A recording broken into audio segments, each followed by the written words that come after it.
cerita pendek itu ada dua. Apa saja? Anda pernah dengar? Yang pertama yaitu ada unsur intrinsik. Unsur intrinsik itu sendiri adalah unsur yang berasal dari dalam karya sastra itu sendiri. Sementara yang kedua ada unsur ekstrinsik. Unsur ekstrinsik adalah unsur yang membangun karya sastra dari luar. Nah, pada pertemuan kali ini, Ibu hanya akan memfokuskan pada unsur intrinsiknya saja. Jadi yang dimana nanti kita akan menganalisis unsur intrinsik pada cerpen. Nah, unsur intrinsik pertama yaitu ada tema. Tema adalah sebuah gagasan atau ide utama yang digambarkan oleh pengarang. Tema itu bisa juga merupakan gambaran dari cerita. Tetapi dengan kalian menentukan tema terlebih dahulu, maka kalian bisa dengan mudah untuk merangkai kata-kata dalam membuat suatu cerpen. Ya? Sekarang Ibu tanya, apakah tema sama judul itu sama? Sama atau beda? Gimana perbedaannya? Jelaskan? Ya. Biasanya kalau tema itu kan itu sebuah gambaran cerita dari ide atau gagasan ceritanya. Sementara judul itu adalah judul cerita yang akan kita buat. Judul cerita itu bisa mewakili isi cerita yang akan kita buat tersebut. Paham? Paham tuh? Masih bingung? Lanjut. Ada tokoh dan penokohan. Nah, di sini tokoh dan penokoh itu berbeda ya. Tokoh adalah pelaku yang dihadirkan pengarang dalam suatu cerita. Tokoh itu tokoh itu dapat dibagi menjadi tiga. Ada tokoh antagonis, protagonis, dan tritagonis. Apa tokoh antagonis? Tokoh yang berperilaku jahat. Kemudian tokoh protagonis tokoh apa? Sementara tokoh tritagonis adalah tokoh tengah dari antara antagonis dan protagonis. Kemudian ada penokohan. Penokohan adalah cara pengarang menggambarkan tentang tokoh dalam cerita. Nah, bagaimana dia cara menggambarkannya itu? Penokohan ini dapat berupa bagaimana watak tokoh di dalam cerita, bagaimana sifatnya dalam cerita. Nah, di situ bisa disebut sebagai penokohan. Lanjut ada alur. Nah, di sini alur merupakan urutan cerita yang di dalam cerpen. Alur ini bisa juga disebut sebagai jalan ceritanya. Nah, di sini ada tiga alur. Pertama ada alur maju, alur mundur, dan alur campuran. Alur maju apa? Ada yang tahu? Ayo, coba. Apa alur maju?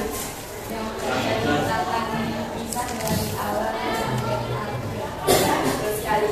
Ceritanya itu dari awal sampai akhir itu berurutan, dari permasalahannya, dari konflik yang terjadi, ya, sampai ke resolusinya itu berurutan kepada banyak variasinya. Kemudian ada alur mundur. Alur mundur itu seperti apa? Yang tahu?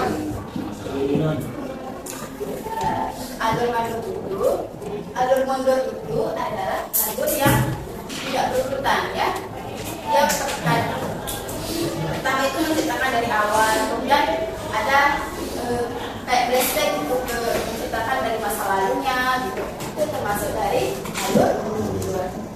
Kemudian ada alur campuran. Nah, alur campuran ini merupakan alur campuran dari alur maju dan alur mundur. Ya.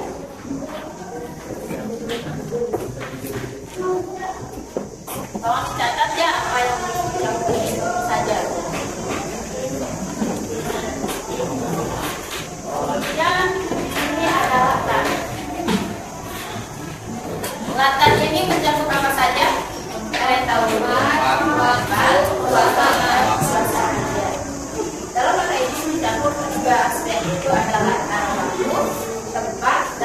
suasana ya, yang digambarkan pengarah dalam suatu cerita. Kemudian ada sudut pandang.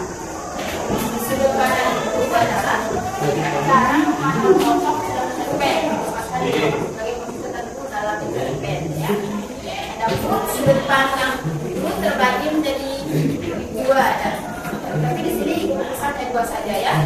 Pertama ada sudut pandang orang sudut pandang orang dua. Terus sudut pandang orang pertama ini seperti apa?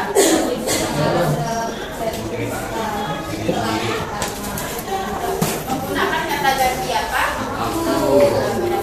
Terus sudut pandang orang kedua itu gimana? Terus kata gantinya dia kau ya. Terus kata ganti orang ketiga biasanya itu menggunakan kata ganti ya atau tidak ya. Kemudian ada gaya bahasa.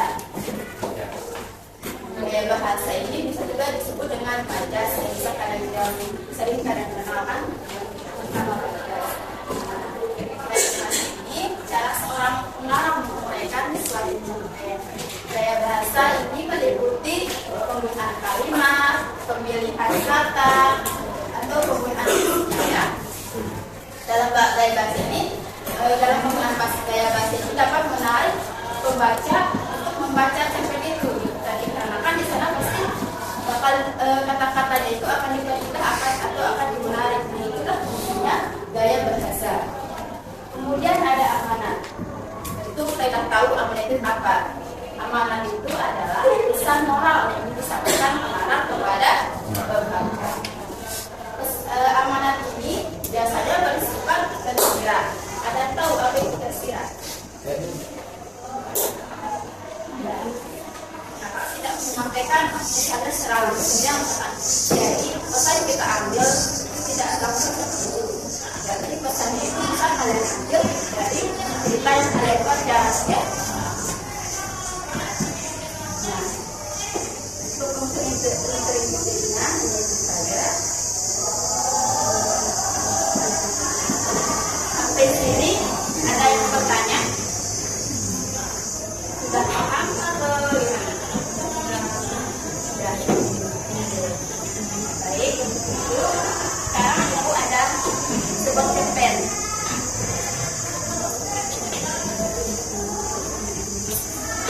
Ini ada cerpen, nanti kalian analisisnya satu kedua sama bangunnya ya.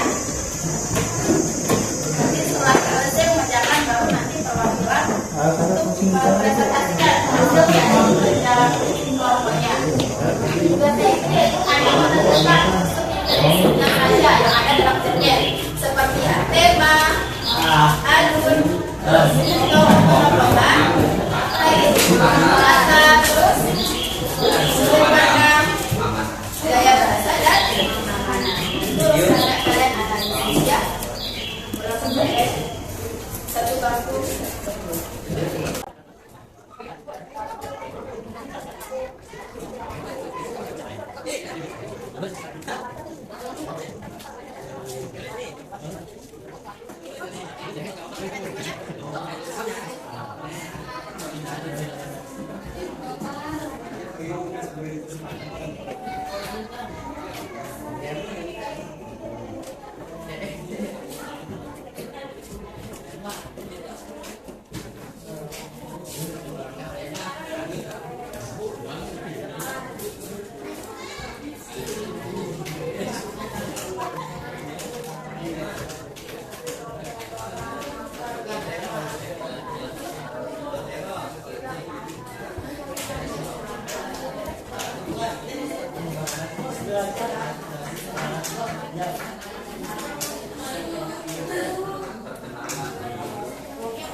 Berarti namanya ya. Dari bos. Selamat siang teman-teman. Assalamualaikum warahmatullahi wabarakatuh. Saya akan mempresentasikan hasil diskusi kelompok kami tentang unsur intrinsik cerpen nomor 7 mimpi Sandara. Satu tema gadis yang berusia 17 tahun yang sangat senang untuk menggambar taman. Alur maju progresif. Data A. Tempat utama dekat komplek. Waktu pagi hari, suasana sedikit haru dan kecewa. Tokoh darat protagonis berarti bersih, penyabar. Dua orang tua antagonis.